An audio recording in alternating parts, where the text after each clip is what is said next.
All right, so I'm gonna go all the way up, and you guys see those two little eyeballs looking at you, right? Okay, you guys see them right there? So what do you think those are? Those are They both look like pulsatile, right? So I'm gonna push on them. One closed, one didn't.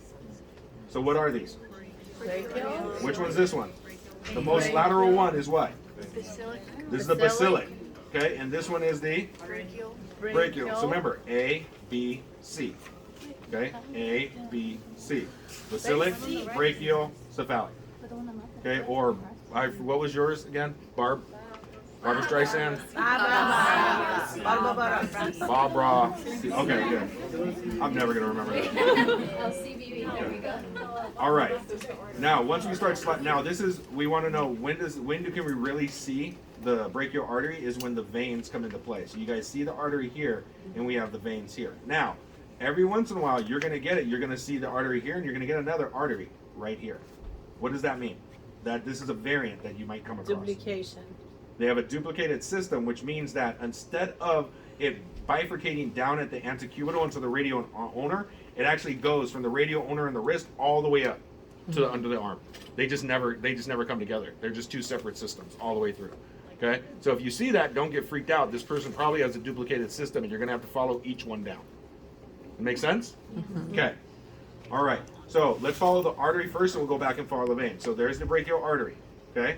This should then become what? Should this become anything? Go into anything? What should it do? Radial. Okay, but what should it become eventually? Radial. Radial ulnar. So what we're going to do is we're keeping it in line. There's our veins, right? We're keeping it in line, keeping it in line. We're going to see it come up and over the antecubital space, okay? Now, it's going to look like it's coming up and over, but what it's actually doing is going across, okay? So on our screen, though, it'll look like it's coming up and over. So watch this guy. He's going to come up. Got it. And as I'm coming to the articulation point, the antecubital, I'm going to have to rotate my probe, so I want to keep it in the middle of the screen. The way I'm doing that is taking from wherever I am and just rolling up the arm. Okay? Just rolling up the arm. So, rolling up the arm, keeping in the middle of the screen, You're going to see it come up. So you guys just saw it come up, right? So it's down here. It comes up.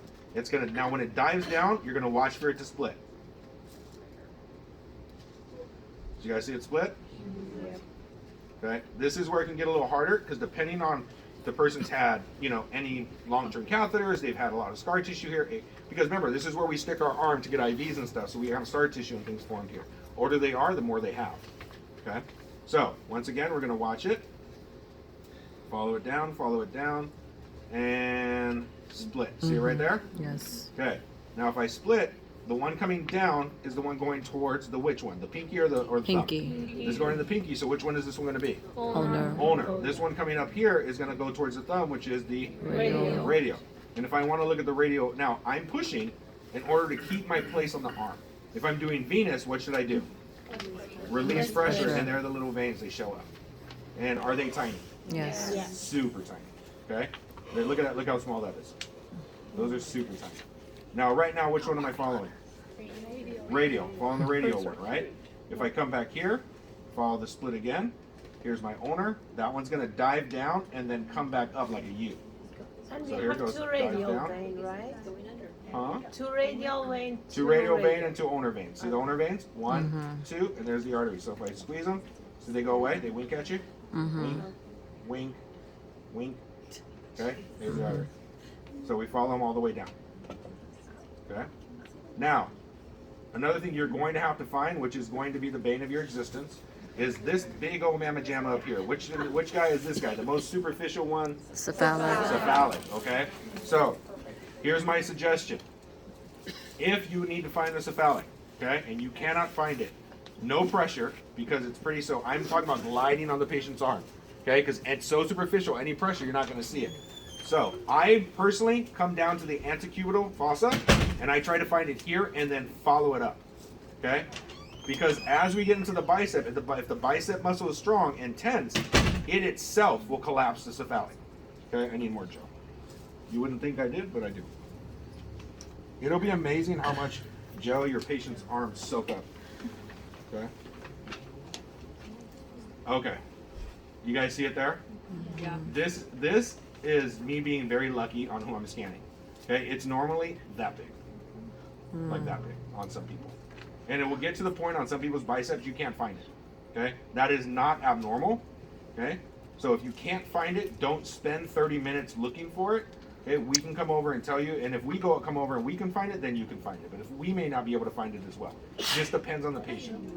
Now, the cephalic does combine here with something else. What does it combine with? Median cubital.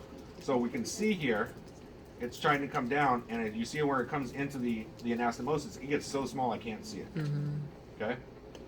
Now, if they want to see the cephalic, should the cephalic run all the way down the arm? Yes, it does. Okay. Does it go on the wrist side? I'm assuming the pinky side or the thumb side? Thumb side. So, if you're trying to look at, go straight to the wrist because there's less what here? Less fat, right? Less fat, less girth.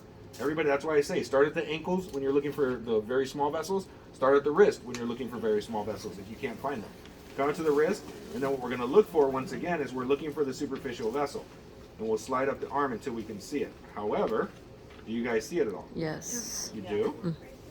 You did? Yeah.